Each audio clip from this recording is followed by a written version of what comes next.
Bonjour et bienvenue sur un nouvel épisode de mon podcast créatif. Moi c'est Audrey et ceci est un épisode principalement dédié au tricot. Vous pouvez me retrouver sous le pseudo Yarnflex sur Instagram et Ravelry. Ici sur YouTube je fais des podcasts principalement en anglais et environ une fois par mois je récapitule tout dans un épisode en français. Et si vous voulez juste voir ces épisodes en français, ils sont tous réunis dans une playlist Yarnflex en français. Donc je vous mets le lien dans la description. C'est la deuxième fois que je fais cette intro puisque j'ai constamment l'impression d'oublier quelque chose et effectivement j'oublie des choses. Et du coup, le soleil a disparu, du coup il y aura sans doute un petit grain sur la vidéo. Mais bon, j'ai quand même mis un petit attirail festif pour le dernier épisode de l'année. Donc voilà, merci beaucoup de me rejoindre pour ce nouvel épisode. J'espère que vous allez bien, que si vous fêtez Noël et le Nouvel An, vous avez de bons préparatifs, que tout se passe bien. Voilà, j'ai pas mal de choses à vous montrer cette semaine. J'ai une sortie de patron à vous annoncer, des projets finis, de très jolies laines à partager et aussi une revue d'une collection de patrons digital. Et voilà. Oui.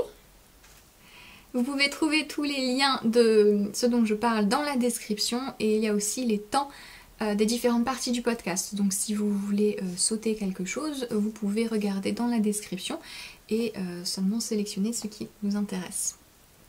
Voilà. Je pense que cette fois je n'ai rien oublié. C'est bon. Je vais commencer avec un patron que j'ai sorti début décembre. Je pense que je vous l'avais montré quand j'étais en train de tricoter puisque c'est un cadeau pour mon copain. Et c'est le bonnet Princess, donc qui est maintenant disponible sur Ravelry. C'est un bonnet en jacquard qui se tricote en DK ou en worsted selon l'échantillon que vous arrivez à obtenir. Et voilà. Donc le patron est écrit pour une seule taille avec des modifications d'échantillons pour avoir une circonférence différente. Donc pour l'instant tous mes bonnets en jacquard, hasard de la chose, ont des motifs qui sont très larges et en fait c'est pas possible c'est pas très évident en tout cas de vraiment grader avec un motif aussi large parce que si j'enlève tout un motif ça fait beaucoup trop petit et si j'en rajoute un ça fait beaucoup trop grand. Du coup c'est assez pratique en jacquard quand on a des gros motifs comme ça ou sur des chaussettes aussi où on a souvent envie d'avoir un motif devant qui n'est pas forcément adaptable à des petites différences de maille. C'est assez pratique de changer en fonction de votre échantillon. Donc dans mes patrons je mets toujours la formule pour que vous calculiez l'échantillon qu'il vous faut si jamais vous voulez une circonférence différente. Voilà. Ce que je voulais dire. Oui, donc il est aussi modifiable en hauteur, vu que je donne les indications pour enlever les petites lignes si vous voulez qu'il soit plus court, puisque comme ça il est un petit peu slouchy, très légèrement. Puis c'est donc un bonnet pour mon copain, et sur lui il est bien chaud, bien près des oreilles, mais sur moi il va avoir tendance un petit peu à être un peu slouchy derrière. Ce que j'aime bien aussi, donc voilà.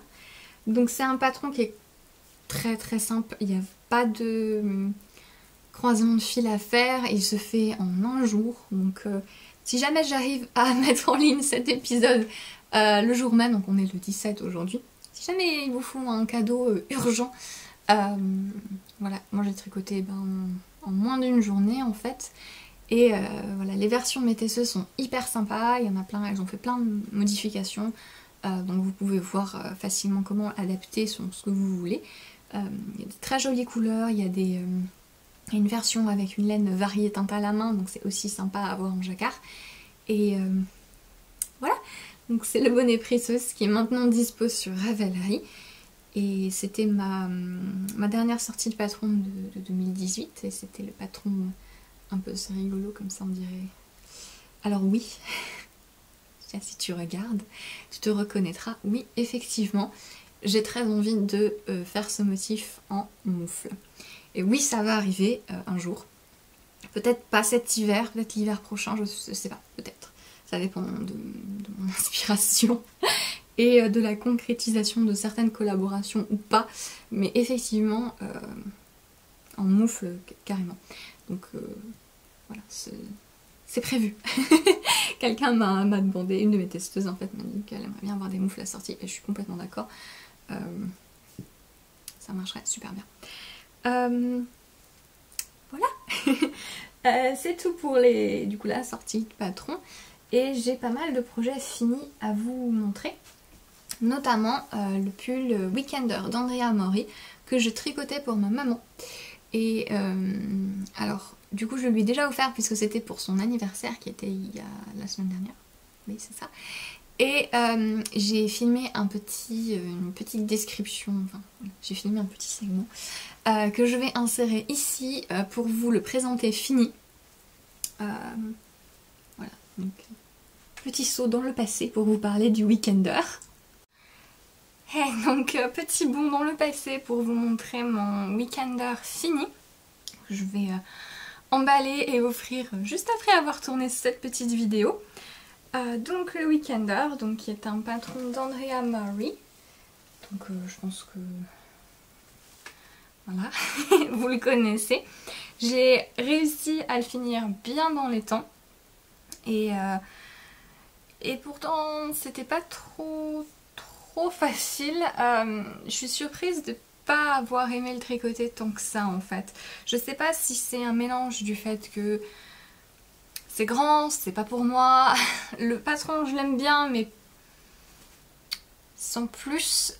Et le fait que la laine, même si elle est très sympa et que c'est une super découverte, qui est donc la Retrosaria Mongo, donc qui est un mélange de coton et de laine recyclée, en fait, a très peu d'élasticité, voire pas du tout. Et du coup, ça n'était pas aussi fluide que ce que je pensais. Donc c'est un pull boxy avec des épaules tombantes qui se tricote du bas vers le haut. Et donc c'est beaucoup de jersey en rond. Et ouais, c'était pas si fluide que ça, donc sur la fin j'ai vraiment peiné. En fait, à partir du moment où voilà, il fallait faire séparer le devant et le dos et faire le devant puis le dos, ça m'a paru assez interminable. Et ensuite il fallait faire les manches. Voilà, donc je me posais la question, est-ce que je m'en ferais un pour moi? Je pense pas, parce que vraiment, voilà. C'était pas un tricot des plus passionnants. Mais par contre, le résultat fini, je l'aime beaucoup. Il est très sympa. J'avais vraiment peur au niveau de la taille que ce soit trop grand pour ma mère, donc. Et en fait, non. C'est un tout petit peu trop grand pour moi, donc pour elle, ça tombera bien. Mais oui voilà, donc si vous le faites, n'ayez pas peur. Au moment où on sépare le devant du dos et qu'on voit l'étendue de la bête, ça fait vraiment un truc immense. Mais au final ça tombe bien, la laine a un joli drapé. C'est assez lourd, sans doute à cause du coton qui a mis longtemps à sécher d'ailleurs. Mais voilà, c'est un très beau drapé. Et franchement la Mongo, je pense que je la réutiliserai pour d'autres projets. Parce que j'aime beaucoup. J'aime beaucoup son toucher une fois bloqué, une fois lavé.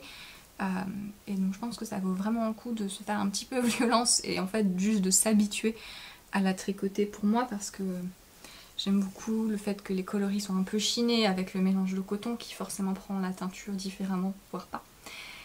Donc ça c'est le coloris 3 je crois. Voilà. J'ai fini par faire une petite modification.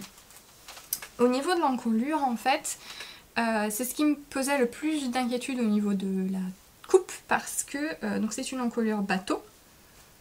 Et donc vous avez ces rangs de côtes au niveau de l'encolure qu'on rabat à 3 aiguilles sur les épaules avec une couture visible. J'aime bien, hein, j'aime vraiment faire ça. Je trouve que ce détail là sur l'épaule est vraiment joli. Je trouve que c'est vraiment ce qui fait le pull, plus encore que cette maille glissée au centre. Je trouve ça vraiment joli. Mais au niveau de l'encolure, du coup, donc il y a quelques rangs raccourcis pour former les épaules. Et ensuite, en fait, ce qu'on est censé faire pour rabattre l'encolure, c'est faire un jeu de mailles glissées, puis faire un grafting, le Kitchener Stitch, comme la pointe des chaussettes, en fait. Ce qui fait cet effet un peu tubulaire, en fait, qui, du coup, match avec le caston tubulaire, le montage tubulaire qu'on est censé faire au début et à la fin. Et c'est assez joli, hein, forcément, ça, là vous voyez, ça rentre bien. Le problème, c'est que j'ai pas réussi à faire quelque chose qui soit souple, c'est assez tendu. Et du coup, quand je l'avais fait devant et au dos et devant, c'était beaucoup trop serré. J'arrivais à passer ma tête, mais c'était pas du tout confortable en fait quand on passait les oreilles.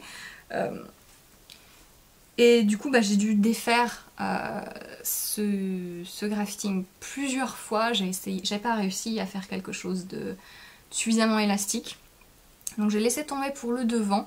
En plus, c'était bien pénible parce que, comme je vous dis, il y avait plusieurs rangs de mailles glissées. Et du coup, à rattraper les mailles, c'était un petit peu la galère cette encolure. Et au final, ce que j'ai réussi à faire, j'en ai pas trop moche, j'ai juste repris les mailles avec 2 rangs de moins de côte que l'arrière et j'ai fait un rabat normal comme un surjet en fait. On tricote 2 mailles et puis on passe l'avant-dernière maille par-dessus la dernière. Donc, ce qui fait quelque chose qui n'est pas super élastique mais qui au moins ne rétrécit pas la largeur, ce qui est ce qui se passe en fait quand on fait la technique qui est écrite dans le patron. Du coup, effectivement mon encolure devant et derrière c'est pas pareil, mais au moins c'est confortable. Et quand on le porte, du coup, bah, ça ne se voit pas. Et j'ai préféré garder ce système qui est dans le patron au dos, parce que je me dis, vu que c'est plus serré au dos, ça a l'avantage de le tirer un petit peu, de le surélever, ce qui évite d'avoir le devant trop ras du cou et le dos trop bas sur le cou. Voilà, donc c'est la petite modification que j'ai faite sur ce pull. Ensuite j'ai fait les manches normalement, donc les manches sont en jersey endroit, hein, pour faire un contraste en fait sur le corps. Et voilà. Moi j'en suis contente. Bon, moi, sur moi il est un peu trop grand donc c'est pas très joli je trouve. Pas sûr non plus que ce soit tout à fait mon style à cause de l'encolure. Mais bon, j'espère que ça va plaire à ma mère. A priori le modèle et la laine lui plaisaient donc on verra bien. Je vais lui offrir tout à l'heure. Et ouais, donc le weekender c'est fait. Et je repasse à ce que je vais filmer la semaine prochaine pour le reste de l'épisode. Voilà, donc retour au 17 décembre. Le weekender c'est fait. J'ai aussi fini tous mes cadeaux de Noël. Donc avant-hier j'ai fini ma dernière paire de chaussettes à offrir. Donc j'ai une petite pile de cadeaux à emballer une fois que je vous les aurai montrés. J'aurais pu faire ça avant, hein, vous savez, m'organiser et les plier correctement, mais voilà, petite pile de cadeaux de Noël. Je vais peut-être prendre une sorte de photo pour Instagram. Bref, il y avait des choses que vous avez déjà vues pendant qu'elles étaient en cours de fabrication. Je pense que je vous avais montré celles-ci qui sont des chaussettes pour mon copain. Donc, ce sont des chaussettes Little People qui est un de mes patrons. Donc qui a un motif texturé.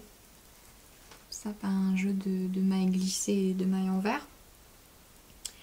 Voilà. Que j'avais dû recommencer parce que la première version était trop petite. Et là du coup elles sont bien confortables et bien chaudes. J'ai utilisé une laine à chaussettes d'une teinturière allemande. Donc c'est Lakeside Yarns. Et le coloris c'est Late Summer. Et donc pour le talon et la pointe contrastante, ce sont des mini qui me restaient de By Simone.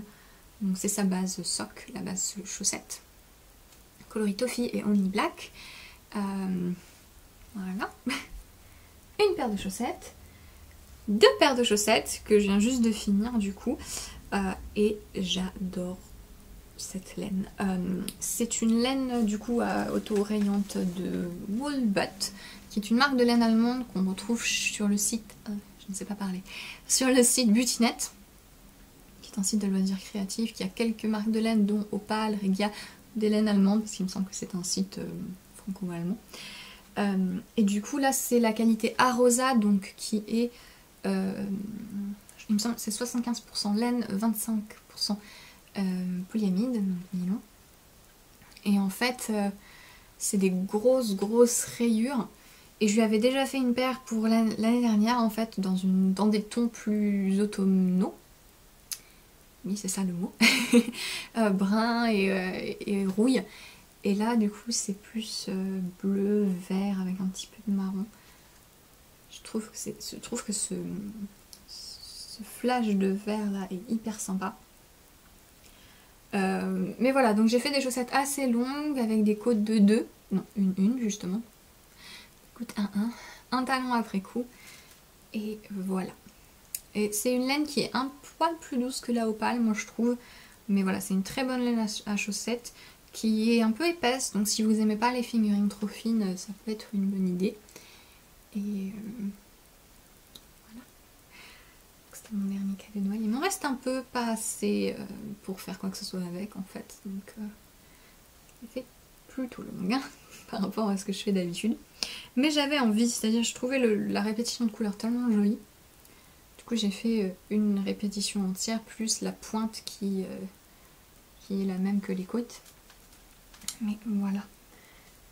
Deuxième paire de chaussettes. Troisième paire de chaussettes qui cette fois-ci est pour ma maman. Que je pense je ne vous avais pas montré. Parce que j'ai dû les faire entre les deux épisodes, je ne suis pas sûre. Peut-être.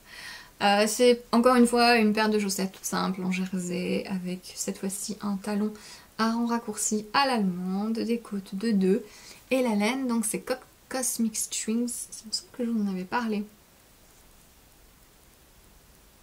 Il me semble que je vous en avais parlé. La laine c'est la base chaussette de Cosmic Strings dans le coloris Ripple et qui est pour le coup elle une fingering plutôt fine et du coup j'ai monté un peu plus de mailles, 64 au lieu de 60 d'habitude, pour avoir quand même un échantillon dense mais la bonne taille. Et j'aime bien l'effet micro-rayures. J'étais en train de finir la deuxième quand ma mère était à côté de moi et avec insistance me disait « Oh, elles sont jolies ces chaussettes, elles sont très jolies ces chaussettes. Ah, c'est joli ces chaussettes. » Insupportable.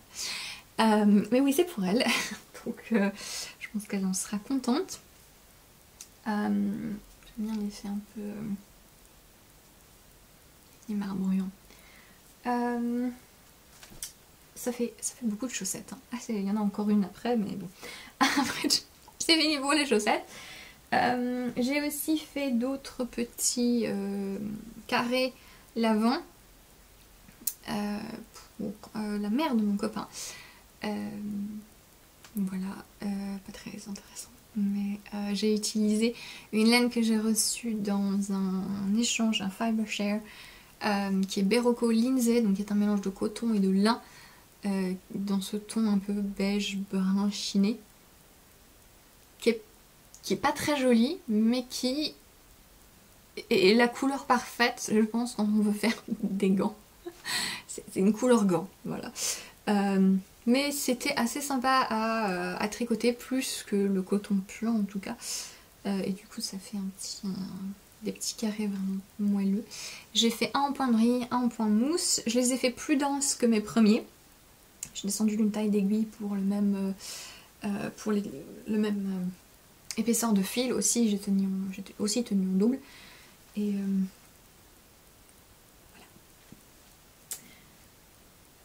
voilà. Je comprends pas les gens qui... J'arrive pas. Je sais qu'il y a des gens qui aiment beaucoup en faire plein des petits carrés l'avant, que ce soit pour les vaisselles ou pour la salle de bain. C'est comme les carrés, les couvertures au crochet où c'est les carrés. J'ai beaucoup de mal à me lancer dans quelque chose qui consiste à faire plein de petits trucs. Je pense qu'il y a un juste milieu parce que j'aime bien d'un autre côté faire des vêtements en pièces, mais ou faire des châles en relevant des mailles pour faire des formes particulières. Mais voilà, faire plein de petits carrés assez répétitifs, je sais pas, ce n'est pas mon truc. Voilà. Et le dernier cadeau, c'est un col que j'ai fait pour mon copain qui voulait un col Donc voilà, c'est un col qui est assez près du cou. J'ai fait des diminutions en fait pour qu'il tienne, il se place bien sur le cou, mais qu'après il soit assez près au cas où il veuille le remonter sur son nez, tout ça. J'ai fait des côtes, je ne connais pas le terme en français, mais bon, c'est des côtes en jacquard en fait, hein, avec les mailles en droit d'une certaine couleur et les mailles en vert d'une autre. Ensuite le reste en jersey, et à la fin j'ai fait différemment pour que ce soit plus élastique et aussi pour que mon copain puisse voir où est le haut du bas, parce que même si effectivement on voit bien la forme conique, lui il fera pas attention, donc comme ça il verra que ça c'est le haut, et avec un peu de chance il se trompera pas. Mais voilà, j'ai utilisé de la fil d'art, alors je crois que c'est de la Partner 6 que j'avais dans mon stage il y a longtemps, donc qui est principalement du nylon, mais du coup il y a un petit peu de laine, je crois qu'il y a 25% de laine, mais voilà, du coup c'est parfaitement plastique doux, du coup mon copain ça ne gênera pas autour du cou. Voilà, c'est pas très joli hein, mais je l'ai un peu improvisé sur le rythme des diminutions, mais bon voilà, c'est pratique, c'est pas joli mais c'est pratique. Et j'ai fait le tour de mes cadeaux de Noël. Voilà. Et j'ai un autre projet fini à vous montrer qui est un design que je vais vous montrer parce que j'ai très envie de vous le montrer. Et qui est en cours de test. Je viens juste de lancer le test. D'ailleurs il faut que je fasse un croquis éventuellement un jour. Et qui est le pull Rumi, donc que vous avez vu quand je tricotais les manches et le corps à torsade. Et maintenant il est fini. Tada! Voilà. C'est un yoke bottom up, tout ça, avec des emmanchures très basses. Et donc je vous montre le motif de jacquard parce que vous avez promis. J'en suis hyper contente, j'ai vraiment adoré le dessiner. Donc disons que l'élément phare c'est ces espèces d'arbres ici qui se répètent en version miniature, petit arbuste ici. Et voilà, donc je l'adore. Je l'ai tricoté en Brusca de Retrosaria, donc qui est une laine 100% laine portugaise. C'est un mélange de laine Saloia, qui est une race de mouton portugaise, et de mérino du Portugal. Et je le trouve hyper agréable à porter. Les torsades se sont bien détendues et ça reste très très net. Voilà, j'en suis très contente. Avec du coup une encolure assez près du cou, ronde, qui se surélève un petit peu. Et des rangs raccourcis au dos, ici en bas et au-dessus pour les épaules, pour que ça se passe bien. Et du coup, même si c'est des emmanchures basses, en tout cas pour ma morphologie, et on verra, j'espère que ça marchera pour les autres, il se place vraiment bien au niveau de mes épaules. Donc je suis très contente de mon premier yoke, puisque c'est mon premier pull en forme de yoke. Et voilà, donc il est en cours de test. Voilà. Ça devrait être pour le mois de mars. Un pull en worsted / DK, puisque la Brusca, alors elle est cardée il me semble, même si j'ai pas trouvé l'information noir sur blanc, mais l'impression qu'elle est cardée. Et du coup elle s'accommode d'un échantillon assez vaste. Et là donc c'est 21 mailles par 26 rangs en jacquard, et ça fait un tissu qui est bien dense, bien lisse, et voilà, s'adoucit au lavage. Il y a plein de petits débris végétaux par contre quand vous la tricotez. Ça voilà, faut s'amuser à les enlever. Et j'ai eu aussi pas mal de nœuds. Alors ça me... Je sais qu'il y a des gens qui aiment vraiment pas. Moi ça me choque pas parce que je comprends que des fois les filatures ils peuvent pas grand chose. Là en plus c'est une laine qui effectivement se casse, qu'elle est assez... Elle est pas fragile, il faut tirer quand même pour la casser, mais elle se casse. Et du coup il y avait au moins un nœud par pelote, très souvent deux, quelques-unes on avait trois. Mais bon, d'un autre côté, elles se refeutrent très facilement, donc quand on veut les remettre ensemble pour supprimer le nœud, ça marche très bien et très facilement. Voilà.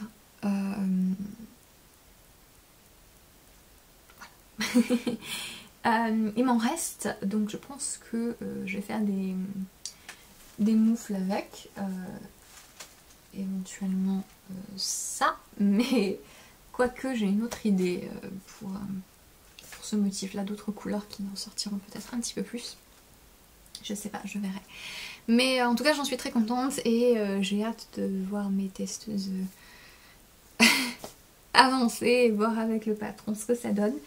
Mais voilà, donc je vous le remontrerai et je vous en parlerai porté en mars. Et du coup je l'aurai porté pendant cet hiver, donc j'aurai un retour encore sur la tenue de la Brusca et sur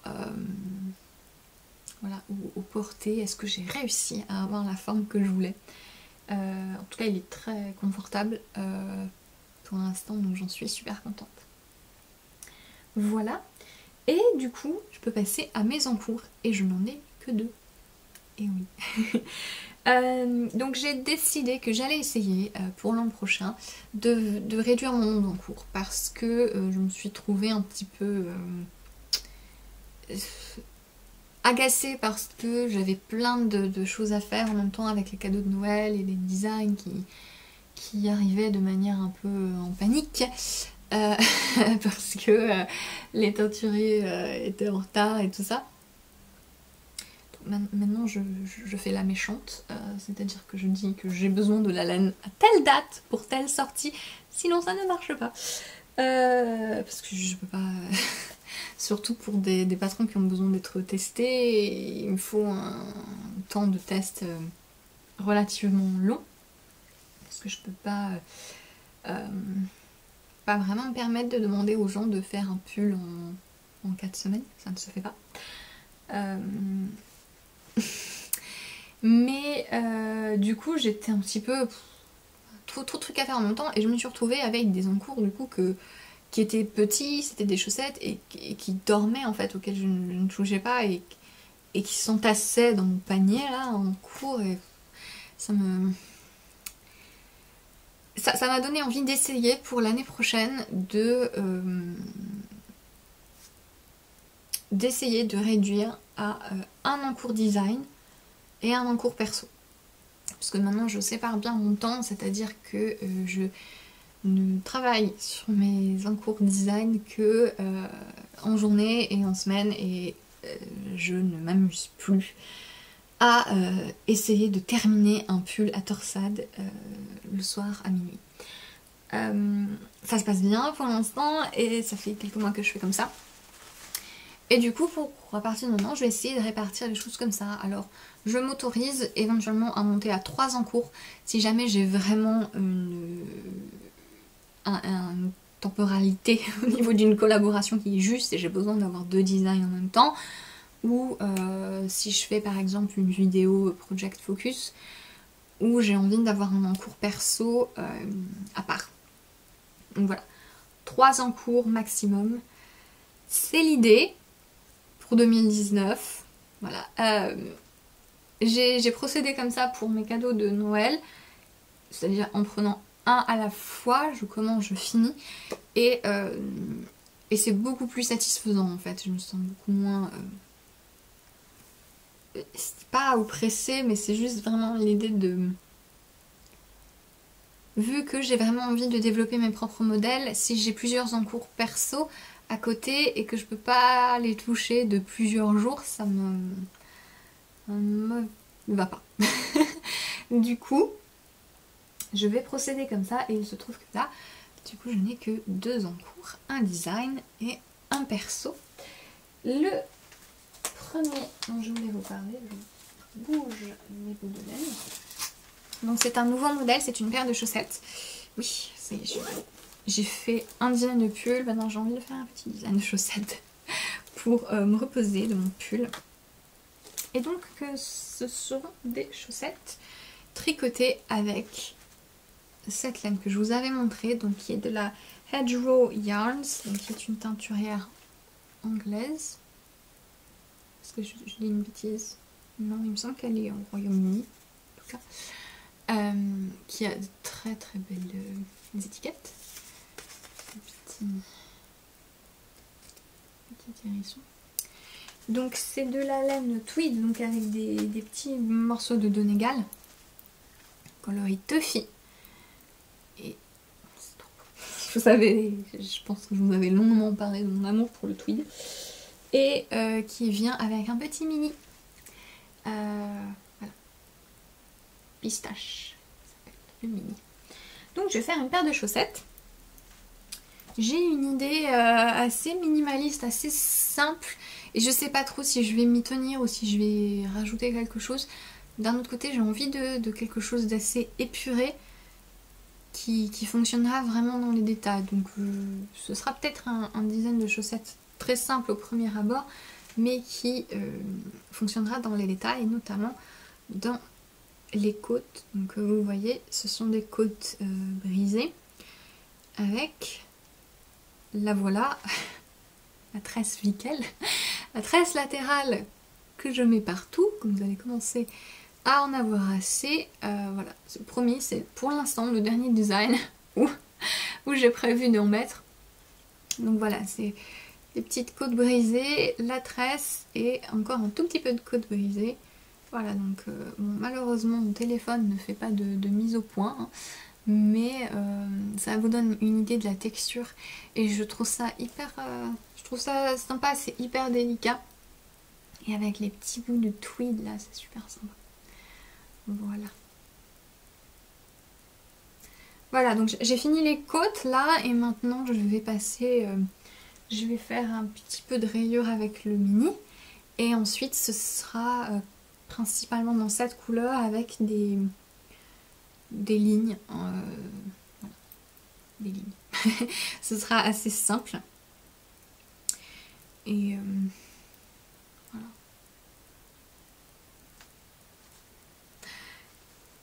Petit design qui devrait être assez rapide à faire. J'ai déjà écrit et fait les diagrammes. Il ne reste plus qu'à exécuter et à voir si oui ou non j'en fais quelque chose de beaucoup plus compliqué, mais je sais pas. J'ai l'impression, j'ai mes patrons de chaussettes pour l'instant partent un peu dans tous les sens. Et j'ai envie d'un truc un peu épuré. Donc il est possible que ça reste un patron assez minimaliste. Mais j'espère que ça vous plaira quand même. Et avec cette superbe gemme, en tout cas, ça me fera une... Désolée. Ça me fera une très jolie paire de chaussettes. Voilà. Et mon deuxième en cours, c'est mon poncho en alpaga que j'ai repris. Oui. Il est de retour. Il va être un encours permanent. Et il va être terminé un jour. Incessamment.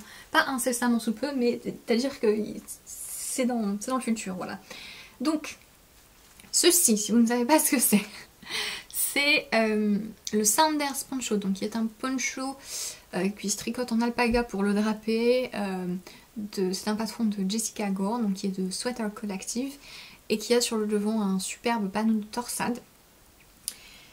Et au dos, c'est tout du point de blé. Et sur les finitions sont en Nicord. J'ai commencé ceci en avril.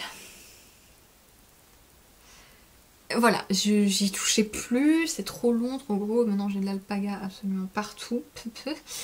Bref. Mais j'étais distraite forcément par d'autres cours, tout ça.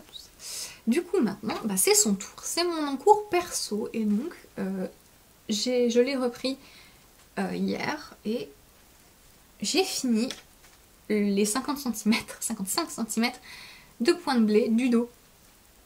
Ça y est. Donc maintenant, je vais commencer à former les épaules et l'encolure. Puis on va passer au devant avec le panneau de torsade, donc il va enfin ressembler à quelque chose. Et j'espère que le fait que ce soit pas juste une couverture de point de blé, voilà, ce sera vraiment motivant. Je travaillerai dessus pendant les fêtes, donc ça y est, je m'y remets, je le reprends, il va aboutir. Enfin, après 8 mois. Je le tricote avec de la drops, donc c'est de la drops que j'avais dans mon stage depuis l'éternité. C'est la drops Puna, donc qui est la 100% alpaga, c'est la Dickey. La drops alpaga qui est la figurine et la drops Puna c'est la Dickey. Qui est un très bon alpaca, moi je l'aime beaucoup. Qui est très moelleux, qui a un très joli halo. Ça c'est le coloris gris clair. Squish squish. Voilà. Ça va être magnifique. Il faut juste que ça soit. Il faut juste le faire. Mais voilà, donc vous voyez déjà le drapé de la chose. Donc je fais la version, l'alpaga, le poncho est en version soit longue, soit court. Aussi soit manche longue, soit... Enfin voilà, il y a deux... Enfin manche, il n'y a pas de manche, c'est un poncho. Mais soit qui arrive là, soit qui arrive là. Je fais le long avec jusqu'au bout, quoi. Je fais le truc énorme. Donc j'espère que les torsades se passeront bien. J'espère que ce sera pas trop... Enfin que ce sera mémorisable, que je puisse travailler dessus pendant les fêtes. Parce que sinon je vais être obligée de monter un autre en cours. Ils ont un truc avec plein de jerseys. Mais bon, je pense que c'est faisable. Le point de blé... Vraiment très très joli. Voilà, donc il est de retour. C'est sa vengeance, tout ça. Il rentre même pas dans son sac. Mais je suis contente. Du coup, j'ai tricoté dessus hier et ben ça me faisait quand même plaisir d'avancer.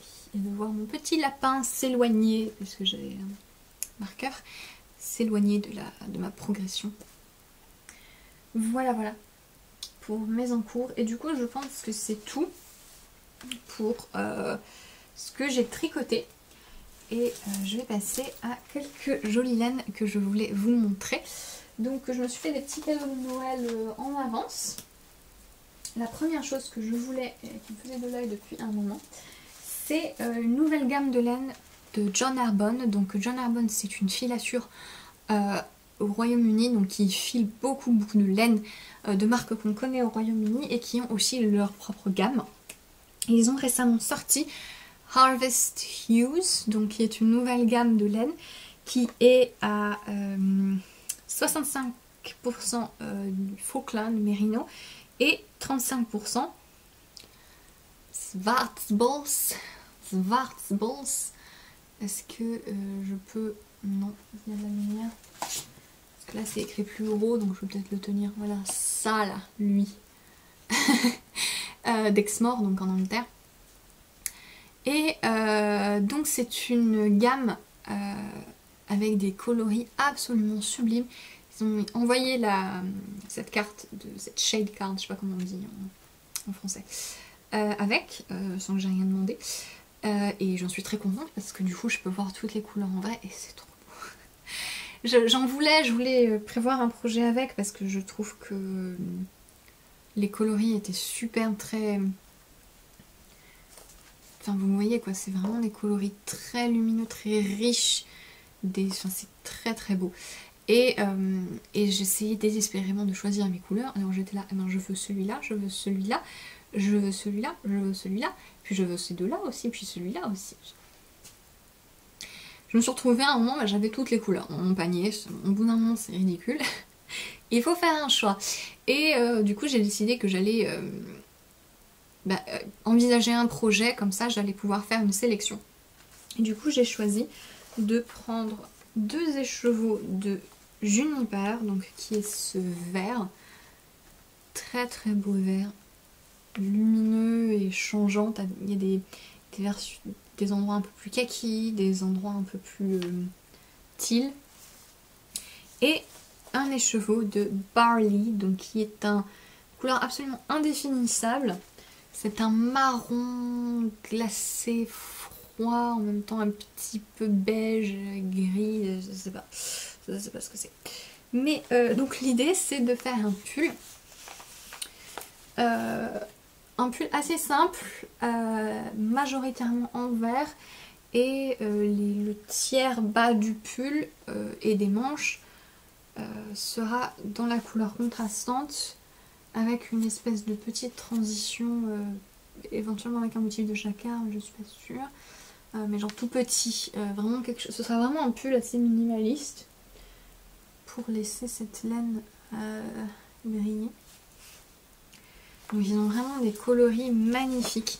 J'ai très envie de me prendre du rose bay, celui-là là, très très beau. J'aime beaucoup le pomegranate aussi, les fans de Bordeaux là, regardez ça. Et les deux derniers ici, aussi très beau. Le russet en particulier me plaît beaucoup. Quand les verts sont très lumineux, enfin, c'est très très beau. Les couleurs sont bonnes là sur l'écran. Et je suis contente d'avoir la carte. Et je la regarde et voilà. C'est une très belle laine. Et au niveau du toucher, c'est doux. Alors c'est de la laine, hein. C'est de la laine. Il y a un très joli halo. Mais moi je la trouve... je la porterai en châle en fait. Donc je pense que si je prends d'autres coloris, ce sera pour faire un châle. Mais le truc c'est qu'il faudrait choisir un coloris et c'est difficile. Mais en tout cas... très très belle, et elle est donc c'est une 2, oui hein. Il y a 2 brins je crois, oui il y a 2 brins, voilà. Donc je vérifie parce que c'est ennuyeux parce que les anglais du coup ils utilisent beaucoup le terme four-ply pour dire fingering, mais du coup ça fait qu'on s'en mêle un peu les pinceaux, mais il n'y a que 2 brins, voilà. Il y a des petits specks plus foncés qui je pense sont du Svardibles. Et elle est très abordable. Elle est à 11 livres il me semble. Enfin en tout cas c'est pour une laine de cette qualité et avec la profondeur des couleurs, elle est très accessible. Les frais de port sont abordables aussi depuis la boutique de John Arbonne. Et alors il faut pas paniquer parce que ça a mis un temps à être expédié pour moi, mais après j'ai reçu un mail me disant que c'était bon, ça allait être expédié, et j'ai reçu assez vite. Mais en tout cas j'en suis très contente, et ça me donne envie vraiment de racheter déjà de cette qualité et de tester d'autres laines aussi de John Arbonne. Sa célèbre Knit by Numbers, donc qui est une gamme en fait où vous avez des couleurs qui sont déclinées après dans plein de teintes différentes, de la plus saturée à la plus pastel, et c'est vraiment sympa comme principe. Ils font ça aussi avec de la fibre. Il y a une version fingering, il y a une version DK, et après ils ont d'autres mélanges avec des laines du Devon. Voilà. C'est une marque dont j'entends beaucoup de bien et qui m'attire énormément, et donc je suis contente d'avoir enfin passé commande chez eux. Et j'ai hâte de travailler avec en tout cas. Et la deuxième laine dont je voulais vous parler, c'est ceci. Si vous me suivez sur Instagram, vous savez que j'étais désespérément en quête de ça. Donc de laine marbrée. Donc en fait un fil où il y a un fil noir et un fil blanc. Et je voulais vraiment noir et blanc parce qu'il y a plein de versions où c'est gris clair et blanc. Il y a une fil Colana, la laine à chaussettes. Il y a de la langue aussi où il y a une version gris et blanc. Je voulais que ce soit plus contrasté que ça. Je voulais que ce soit presque noir, en noir naturel et blanc. Et du coup j'avais demandé sur Instagram des conseils, si vous en connaissiez. Alors oui, je sais qu'il y a de la Shelter, une version de Brooklyn Tweed Shelter qui est marbrée aussi. je refuse catégoriquement de payer Brooklyn Tweed au prix que c'est en France. Voilà. Et du coup, j'ai fini par trouver ceci, donc qui est de la Vano Hull. Vano Hull, donc qui est une laine finlandaise, donc c'est 100% laine finlandaise, de moutons finlandais. Donc je vous mettrai le lien en description. Je ne me souviens pas du nom de la boutique, du coup c'est une boutique en Finlande qui a pas mal de marques différentes, dont celle-ci. Alors ils en avaient plus beaucoup en stock, mais il y avait écrit qu'ils attendaient un réassort en fait, donc c'est des petites productions. Et du coup il y avait ce coloris là qui est marbré, un fil noir naturel, donc c'est un noir non teint, c'est le noir du mouton, et écru. Et c'est exactement ce que je voulais. Alors oui, j'aurais pu acheter une laine blanche et une laine noire et les tenir ensemble, mais moi je voulais un joli écheveau. La vanité complète de la chose, mais j'avais envie d'avoir un écheveau comme ça. Voilà. Je viens juste de les recevoir à l'instant, juste avant de commencer à enregistrer. Et donc c'est une laine sport. Il y a 300 mètres par 100 grammes. Et elle est plutôt douce. J'ai essayé de lui trouver une comparaison. Si vous connaissez la Biche et Bûche, c'est un peu ça, mais plus doux. Bien plus doux que ça. Et en tout cas, elle sent vraiment le mouton à mort. Un petit peu d'huile de filage aussi, je pense que je vais les laver. Sent assez fort. Mais c'est très très joli. Un petit peu irrégulier, comme vous voyez. Alors, j'avais pour idée de faire un châle. Mais en fait, je veux jouer avec parce que vu que forcément il y a cet effet marbré qui est assez présent, je sais pas trop qu'est-ce qu'on peut faire, quel genre de texture va bien ressortir. Donc je vais faire des petites expérimentations de texture, peut-être des torsades. Mais l'idée c'est de faire un châle assez simple mais avec quand même un petit intérêt de texture qui fonctionnerait avec une laine marbrée. Donc voilà. C'est idée et j'ai mes écheveaux marbrés et je suis contente. Voilà. Il n'en faut plus. Je pense que c'est tout, oui. Et je voulais finir cet épisode en vous parlant d'une collection de patrons qui est sortie récemment. Donc c'est la nouvelle collection de Making Stories. Donc si vous suivez mes épisodes, vous savez que je suis souvent, pas tout le temps, mais souvent associée à Making Stories pour vous présenter leur collection. Et donc là en fait ils m'ont offert la collection Making Stories and Friends, donc Making Stories et leurs amis, qui est une collection de patrons qui est sortie il y a quelques semaines. Et ils me l'ont offert, mais sans... en fait, ils l'ont offert à leurs ambassadeurs, mais sans leur demander spécifiquement d'en parler. Mais je voulais quand même vous la montrer parce que je trouve que c'est assez intéressant. En fait, la démarche de cette collection, c'est d'avoir des modèles qui soient unisexes. Donc du coup, qui sont photographiés à la fois sur femmes et sur hommes, et sur femmes de différentes statures, on va dire. Donc les modèles de la collection en fait sont les personnes derrière Making Stories. Donc il y a Verena qui est une personne qui a l'air assez grande et fine, il y a Anna qui est un peu plus petite, il y a le mari de Verena du coup, pour voir un petit peu ce que ça donne sur un homme. Et je trouve ça assez intéressant puisque ils insistent vraiment sur le fait que les modèles sont adaptables et donc on peut modifier la longueur du corps, des manches, il y a aussi il y a des cardigans, donc il y a différentes pattes de boutonnage, différentes encolures, les accessoires sont adaptables aussi. Enfin je trouve que c'est... il y a beaucoup de taille et j'apprécie que d'autres designers vraiment mettent l'accent sur le fait qu'on puisse... modifier, donc de dire explicitement ça c'est mon design, il fonctionne comme ça et maintenant vous faites ce que vous voulez. Moi j'aime bien voir que les gens modifient mes patrons, même si c'est juste une histoire de longueur ou parfois les gens qui modifient le ratio de diminution des manches pour que ça leur convienne mieux, différentes encolures, utiliser plus de couleurs sur un jacquard par exemple. Moi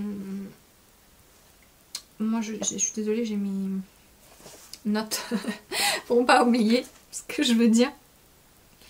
Bref, je trouve que le principe est vachement sympa et cette collection est centrée autour de ça.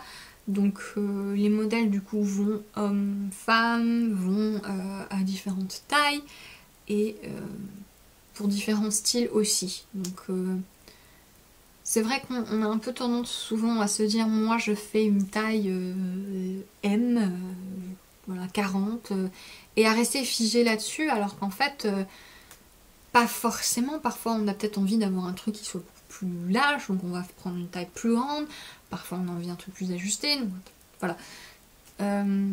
Notamment au début de la collection, donc c'est un petit PDF en fait, un article sur le mythe en fait de la taille et qui explique un peu ça, sur le fait que ben, c'est fluctuant et que c'est pas aussi catégorique que ce qu'on pense parfois.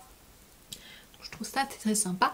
Maintenant les modèles en eux-mêmes, ils sont très minimalistes, très modernes. C'est pour ça aussi que je voulais vous en parler parce que je pense que ça plairait à beaucoup de personnes. Ce sont des modèles qui sont assez épurés avec des textures, souvent des motifs texturés et qui sont très faciles à porter. Et voilà, c'est pas du tout des modèles qui sont vraiment très marquants. Disons que c'est pas le genre de pull où quand vous le portez dans la rue, les gens vont éventuellement se poser la question de est-ce que c'est vous qui l'avez fait ou pas. Et voilà, c'est des modèles qui pourraient éventuellement venir du commerce, avec la différence qu'ils sont très pointilleux dans la coupe et dans le détail, ce qui est appréciable. Je vais vous essayer d'insérer les images de mes préférés. Donc je voulais vous en montrer 3. Le premier c'est Hold Me Close, donc qui est un cardigan avec un col châle et qui a un motif partout de petites torsades très fines en maille torse qui est absolument magnifique, très impressionnant. Un jour je ferai un pull comme ça avec plein de toutes petites, la méthode bavaroise en fait, les toutes petites torsades torse, c'est très joli. Et on le voit porter du coup sur une femme et sur un homme.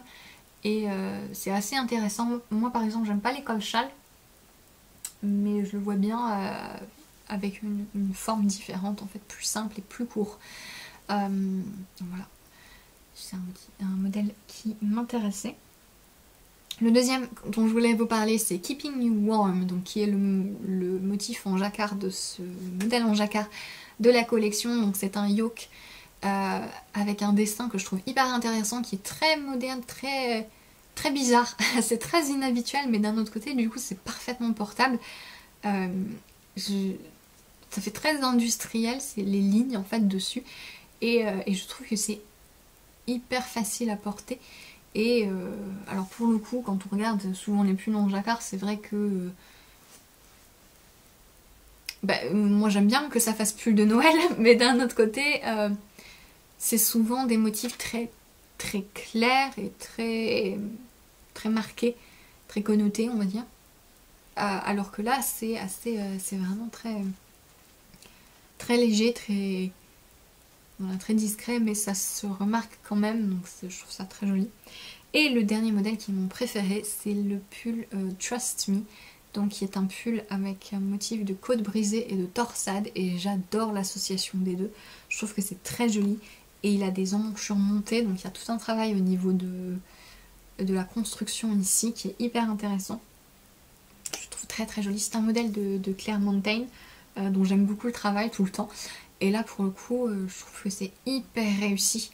Je le trouve très joli. Et la couleur dans laquelle il est présenté me plaît beaucoup aussi. Donc je trouve qu'elle aime ça. Voilà, il y a aussi plein d'accessoires, il y a des qui sont modifiables, il y a des chaussettes, notamment il y a des moufles en fait qui sont présentées soit en moufles, soit en convertibles, soit en mitaines, donc avec les doigts mais sans le haut. Voilà, il y a plein plein de petites choses qui sont facilement adaptables. Je trouve que c'est une collection qui est sympa. C'est des modèles en fait qui passent partout mais dans le bon sens du terme en fait. Si vous aimez la simplicité et des petits détails et les textures, parce que c'est principalement de la texture, je pense que ça peut être intéressant d'y jeter un œil. Voilà. Je pense que j'ai tout dit. J'espère que j'arriverai à mettre les photos. Mais en tout cas, voilà. Oui, bah, ça suffit quand même. C'est assez. C'est le dernier épisode pour cette année. Je vous retrouve du coup en janvier. J'aurai pas mal d'annonces à faire.